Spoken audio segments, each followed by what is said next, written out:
Uso kasi yung kayabangan eh. Pampasaherong jeep. May pasahero nagbayad ng 100. Bayad, kuya. Sabi ng driver, ilan tong 100? Isa lang, kuya. Estudyante, nursing, sa Ateneo. Ganun ba kayo magbayad ng pamasahe? Pati address nyo, bigay nyo. Cellphone number. Nagyabangan yung isang pasahero, nagbayad 500. Bayad, kuya. Nainis yung driver. Ilan tong 500? Isa lang, kuya. Seaman, kararating lang.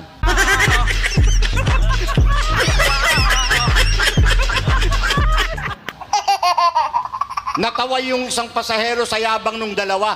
Nag-abot 1,000. Bayad, kuya. Nagalit ang driver. Ilang tong 1,000? Lahat kami, kuya.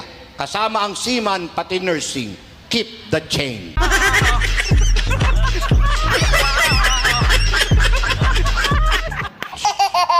Kalalabas lang, galing mental.